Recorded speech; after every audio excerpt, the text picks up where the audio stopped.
हाँ करिए try, question है वो। ग्लूकोज था, फ्रक्टोज था, tolerance reagent, Fehling solution, bromine water, और उसके बाद था शिफ्ट बेस, और एक था HNO3, नाइट्रिक एसिड और शिफ्ट बेस। कौन डिफरेंशिएट कर देगा इनमें? मैंने आंसर दिया था ब्रोमीन वाटर। टॉलरेंस रेजेंट के साथ दोनों टेस्ट देते हैं, याद है कि नहीं ये? Lobry de Bruyn van Ekenstein rearrangement कराया हुआ इसके अंदर। Under alkaline medium, yes sir. Glucose undergoes reversible isomerization to form equilibrium mixture of glucose, fructose and D mannose. याद आ गया कि नहीं ये हिमांग? Yes sir.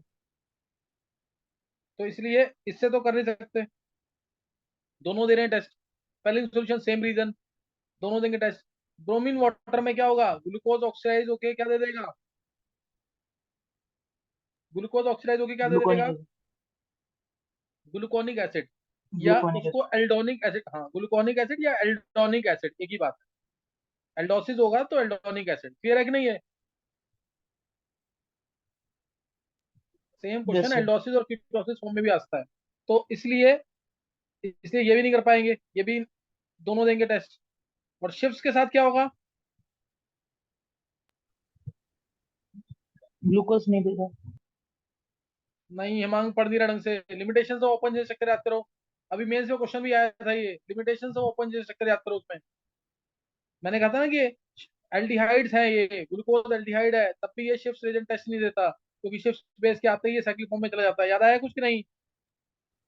अच्छा वही दोनों तो नहीं बोला मैंने, देंगे, ग्लूकोज नहीं देगा। अच्छा दोनों नहीं देंगे। दोनों नहीं देंगे, दोनों। ध्यान ओके। आ गया कि नहीं है? तो ये यस सर। याद रहेगा, ग्लूकोज और फ्रक्टोज को डिफरेंशिएट करना है। ग्लूकोज फ्रक्टोज को डिफरेंशिएट करना है अगर, तो कैसे होगा डिफरेंशिएट ये? ब्रोमीन वाटर से। इसको भूलना नहीं, ऑब्जेक्टिव के लिए इंपॉर्टेंट है ये। ब्रोमीन वाटर से डिफरेंशिएट होगा ये। सही है? यस। हाँ ये ध्यान रखना इस चीज का। चलो नेक्स्ट नोट करना है अब आगे। नेक्स्ट एक छोटा सा टॉपिक नोट कर लो, बस एक छोटा सा टॉपिक नोट कर लेना। देखो जब टेस्ट करोगे ना, टेस्ट में ऐसे क्वेश्चन आएंगे फिर नहीं कर पाओगे। टेस्ट में मैंने ऐसे क्वेश्चन डाले हुए हैं, थ्योरी पढ़ना अलग चीज है, क्वेश्चंस की प्रैक्टिस करना वो तुम्हें प्रैक्टिस करनी पड़ेगी, और मैं ट्राई करता हूँ जितने अच्छे क्वेश्चन मिल सकते हैं वो मैं तुम्हें करवा देता हूँ कंसेप्ट के साथ। तो इस चीज को जरूर कर लेना। नेक्स्ट नोट करना है थ्योरी के अंदर एक,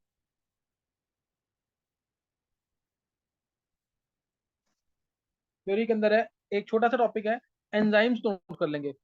एनसीईआरटी में हाफ पेज का है, ज्यादा डिटेल नहीं करनी है इसकी, ये जरूर कर लेना एक टॉपिक। एंजाइम्स, एंजाइम्स सबको पता है क्या होते हैं? दे आर बायो कैटलिस्ट, ये बायो कैटलिस्ट होते हैं।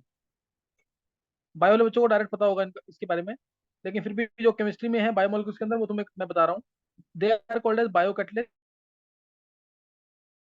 इनको ग्लोबुलर प्रोटीन्स भी कहते हैं, मैंने भी पढ़ाया था ग्लोबुलर प्रोटीन्स, तो बोला था उसके अंदर all enzymes are globular proteins, तुम्हें याद होगा ये। They are also called as globular proteins. बस ये क्या है? ये कैटलिस्ट होता है ना, जो जो हम केमिकल रिएक्शंस में कैटलिस्ट यूज करते हैं, उनसे ये ज्यादा इफेक्टिव होते हैं।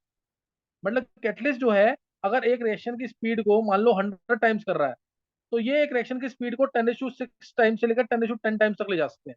इतना स्पीड अप कर जाते हैं। मैंने बताया कि बॉडी के अंदर अगर एंजाइम नहीं है, तो एक मील को डाइजेस्ट करने के लिए 20 साल से 50 साल तक लग सकते हैं। तो तुम सोच के देखो कितना कितना ज्यादा रिएक्शन को स्पीड अप कर देते हैं। बॉडी के अंदर जो बायोकैटलिस्ट होते हैं, ये कितना स्पीड अप कर देते हैं रिएक्शन। तो ये एंजाइम जो हैं, इनके फीचर्स वगैरह ये सरफेस केमिस्ट्री में तुम लोगों ने पढ़े होंगे, फिर भी मैं एक बार हल्का सा रिकॉल कर देता हूँ। फीचर्स क्या थे इसके? कि ये तो बहुत ही स्मॉल क्वांटिटी में चाहिए होते हैं,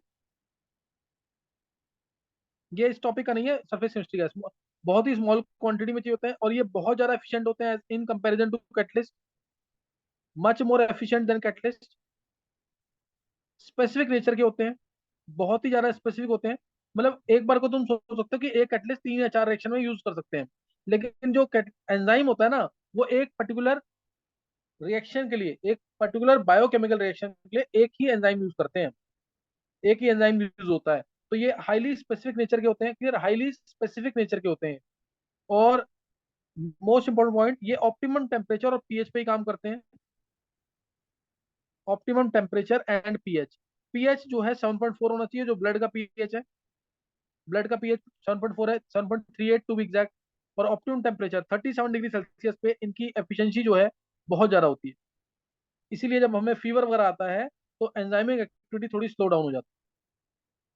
तो इसलिए ध्यान रखना है, ऑप्टिमम टेम्परेचर और पीएच पे ही काम करते हैं। कुछ एंजाइम एक्टिवेटर्स भी होते हैं जो एंजाइम की एफिशिएंसी को बढ़ाते हैं। जो एंजाइम की एफिशिएंसी को बढ़ाते हैं उनको हम कोएंजाइम्स भी कहते हैं, उनको हम कोएंजाइम्स भी कहते हैं। और कुछ एंजाइम इनहिबिटर्स होते हैं। एंजाइम एक्टिवेटर्स भी होते हैं, एंजाइम इनहिबिटर्स भी होते हैं।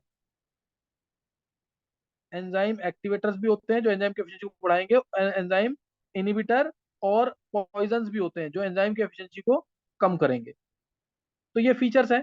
लेकिन हमें जो पढ़ना है इसके अंदर अभी एट प्रेजेंट में जो पढ़ना है हमें बायो बायोमोलिक्यूल्स के अंदर, वो हमें इसके अंदर को एंजाइम्स के बारे में पढ़ना है। मैंने तुम्हें बता दिया एंजाइम्स होते हैं बायो कैटलिस्ट। एक पर्टिकुलर बायोकेमिकल रिएक्शन के लिए पर्टिकुलर एंजाइम चाहिए होता है। कैटलिस्ट के कंपैरिजन में ये सारी प्रॉपर्टीज इनकी बेटर होती है, ये सारी प्रॉपर्टीज इनकी बेटर होती हैं। सही ना, ये सारी प्रॉपर्टीज इनकी बेटर होती हैं। इनको ग्लोबुलर प्रोटीन्स भी कहते हैं। और कुछ एंजाइम्स होते हैं, ध्यान देना, कुछ एंजाइम यहाँ से याद करने वाला पार्ट है। कुछ एंजाइम्स होते हैं, they are associated with a non-protein portion called as prosthetic group.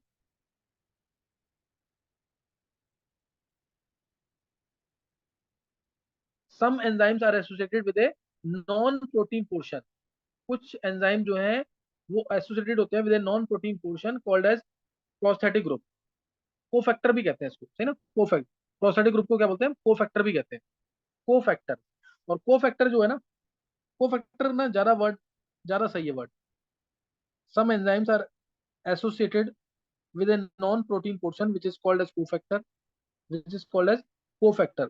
Cofactor जो है दो तरीके का होता है। एक तो इनऑर्गेनिक आयंस होते हैं इसमें, इसके बारे में बोर्ड में पूछा हुआ है। एक ऑर्गेनिक मॉलिक्यूल्स होते हैं। कोफैक्टर दो तरीके का, इनऑर्गेनिक आयंस और ऑर्गेनिक मॉलिक्यूल्स।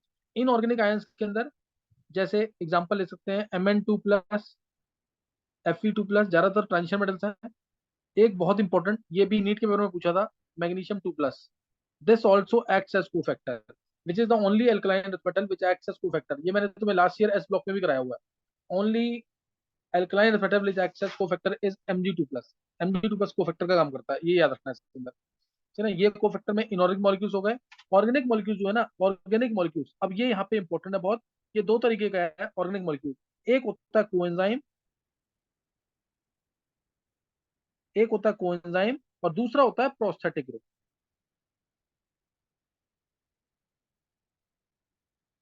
ये याद रखना है, इनके बारे में डिफरेंस पूछा हुआ है। इनके बारे में डिफरेंस आया हुआ बोर्ड में भी। कोएंजाइम्स और प्रोस्थेटिक ग्रुप में क्या डिफरेंस है, कोएंजाइम्स प्रोस्थेटिक ग्रुप में क्या डिफरेंस है। पहले तो कोएंजाइम है, कोएंजाइम को डिराइव कैसे करते हैं, विटामिन बी वन से। बी वन से, जिसको हम थायमिन कहते हैं। It is coenzyme, they are derive from vitamin B one, जिसको हम थायमिन भी कहते हैं। ये इसका केमिकल नेम है, याद करना जरूर। सही ना, विटामिन बी टू से जिसको हम राइबोफ्लेविन भी कहते हैं। ये याद करना है, केमिकल नेम भी पूछे जाते हैं। राइबोफ्लेविन कहते हैं। विटामिन बी4 से जिसको नाइसिन कहते हैं। विधि क्लास में है, विधि, विधि वर्मा। Yes sir. विधि एक बार नाम चेक कर लेना, सही है ना केमिकल नेम ये। बी वन का thiamine, B yes two sir. का राइबोफ्लेविन, और बी4 का नाइसिन। ये केमिकल नेम याद करने यस हैं, सर। मेंस के पेपर में पूछे हुए हैं। सही है ना विधि। यस सर सही है। हाँ, ये जरूर याद करने हैं सारे। मैं आगे भी बताऊंगा वाइटामिन के अंदर भी। सही ना, आगे भी बताऊंगा, लेकिन अभी तुम्हें करना है जैसे विटामिन डी कैल्सीफ्रॉल है, विटामिन एच बायोटिन है, सब नाम याद करने हैं तुम्हें। बी वन कोएंजाइम दे सिर्फ आर ड्राइव फ्रॉम विटामिन। बोलो बोलो। सिर्फ B4 जो है ये नाइसिन है या फिर नाइसिन है, एम है या फिर एम है एन स्टार्टिंग में? N N N N N है, एन।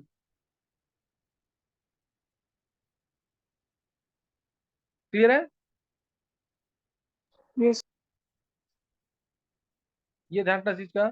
जो कोएंजाइम्स है they are derive from vitamin such as vitamin B one, B two and बी4। B one, B two, B four, thiamine, riboflavin and niacin. ठीक है ना। और जो प्रोस्थेटिक ग्रुप है, prosthetic group, it is derived from vitamin H, that is biotin.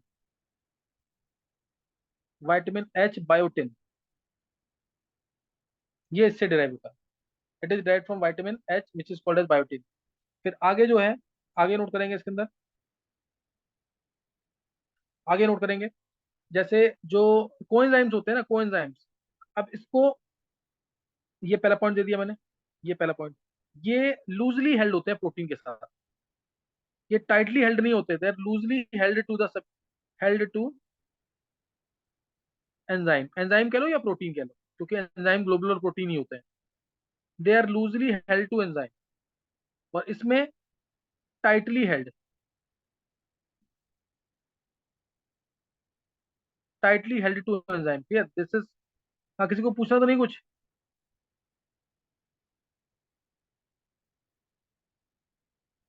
इनको separate करना है, अगर थर्ड पॉइंट इसको सेपरेट करना है तो सेपरेटेड बाय डायलिसिस, पूरा लिख देता हूं मैं, they are separated by, coenzymes are separated bye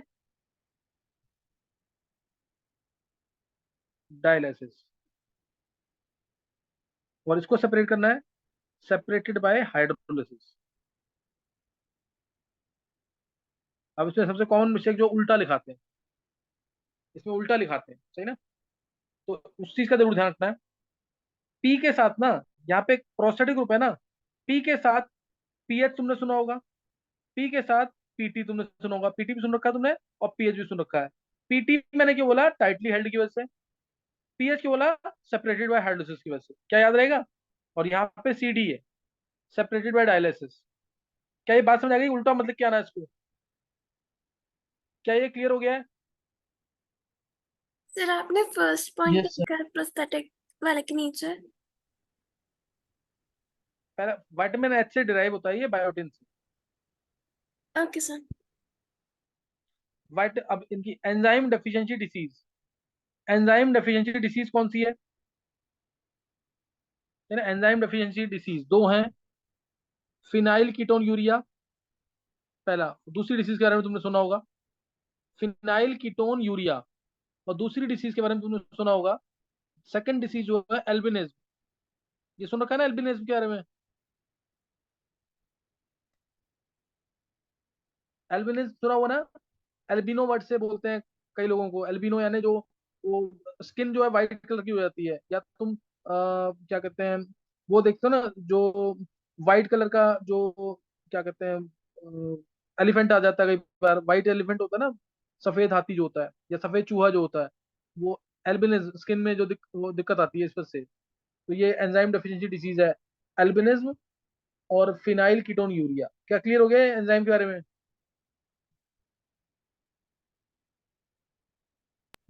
yes sir. अब हमारे दो टॉपिक रह गए हैं, एक टॉपिक थोड़ा सा बड़ा है, न्यूक्लिक एसिड्स, न्यूक्लिक एसिड्स, और एक टॉपिक और है जो इसी टाइप का है, किस टाइप का? एंजाइम टाइप का ही, इतना ही छोटा है, वाइटामिन। तो ये हमारा टॉपिक खत्म हो जाएगा, ये टॉपिक खत्म हो जाएगा, फिर तुम अपना प्रिपेयर करो पॉलीमर चैप्टर। अगर ढंग से प्रिपेयर नहीं किया तो उसमें भी मार्क्स नहीं आएंगे, उसमें भी 15 से 20 क्वेश्चन होंगे, और सही क्वेश्चन है वो सब, तो तुम्हें ढंग से देना, उनका टेस्ट भी ढंग से देना। एक क्वेश्चन बता देंगे जल्दी से, जैसे मैंने ये पूछा इसके अंदर, HOH CH2OH, एक ये ऑप्शन दिया, दूसरा ऑप्शन HOCH3, इन दोनों में बता दो बस, ये लास्ट क्वेश्चन है ये, तो बताना इन दोनों में से कौन म्यूटा रोटेशन शो करेगा, कौन सा रिड्यूसिंग है, कौन म्यूटा रोटेशन शो करेगा? सर ए। हाँ, ये देखते ही पता लग जाएगा ना, क्या नाम है, हेमांग, यस सर। ये जो हेमी एस्टल की फॉर्म में होंगे, मतलब O के साथ वाला कार्बन जो है ना, उसके साथ एक OH जरूर होना चाहिए, O के साथ वाले कार्बन पे OH जरूर होना चाहिए, वो हेमी एस्टल की फॉर्म होनी चाहिए। नीचे तो क्या आ गया, OCH3, इसलिए नहीं शो करेगा म्यूटा रोटेशन, ना ही ये रिड्यूसिंग होगा। मैंने तो अभी मोनोसेक्राइड दिए हैं, डाइसेक्राइड भी देंगे तो भी ऐसे चेक करना, डाइसेक्राइड होंगे तो दो ऑक्सीजन होंगे ऐसे, क्योंकि दो रिंग होगी ना, तो उनके साथ तुम्हें क्या चेक करना है? OH ग्रुप, उनके साथ क्या चेक करना है? OH group. क्या किसी को कुछ पूछना है?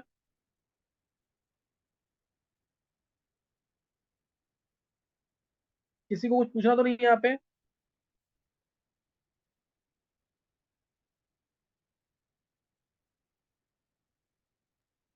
No sir. चलो अभी मैंने क्वेश्चन तुम्हें करा दिए हैं कुछ इसके, तो प्रैक्टिस जरूर कर लेना ढंग से, ना प्रैक्टिस ढंग से जरूर कर लेना, टेस्ट को ढंग से देना है बिल्कुल भी। सर वेंसडे को अरे फर्स्ट स्टार्टर्स का है। फर्स्ट सिक्स का है, वेडनेसडे को फर्स्ट सिक्स का बोले ना। अब एक चीज ध्यान रखेंगे मेजर टेस्ट के बारे में, इस सैटरडे को इस सैटरडे को पहले 6 चैप्टर और साथ में बायोमोलिक्यूल्स इसका टेस्ट होगा, और ऑर्गेनिक का जो भी हो जाएगा उसका सफिक्स प्रीफिक्स। क्या ये, क्योंकि अभी ये इतना सिलेबस हो चुका है, क्या अगले सैटरडे तक तैयार हो जाएगा कि नहीं ये ओरल टेस्ट होगा। ये ओरल टेस्ट होगा, मैं ऐसी पेरेंट्स के सामने लूंगा, पेरेंट्स हमारे साथ में होने चाहिए। क्या ये प्रिपेयर हो जाएगा, सब बच्चों को देना है ये। अप्रोक्सीमेटली 7 चैप्टर्स हैं, 7 चैप्टर्स हैं कंप्लीट ये। सर अगले सैटरडे तक नेक्स्ट वाले? हाँ अगले सैटरडे। हाँ बोल Hemang. Okay okay sir, okay sir. चलो जो कमिंग सैटरडे है उस समय टेस्ट होगा, पूरे ढंग से पूरे मन से प्रिपेयर करना, नहीं तो मैं ऑर्गेनिक की क्लास में सबको बैठने नहीं दूंगा 12th वाले बच्चों को। अगर तुम्हारा प्रिपेयर नहीं होता फिर तुम अपना बोर्ड लेवल का करना ढंग से काम।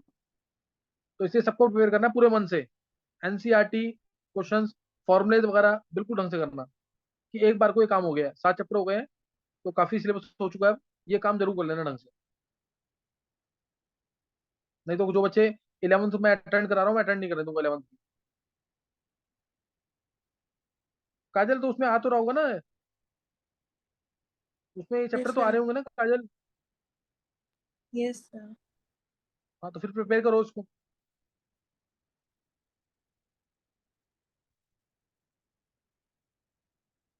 चलो कल ऑर्गेनिक की क्लास में मिलेंगे, वही 3:30 के आसपास, 3:20 या 3:30 के आसपास क्लास होगी।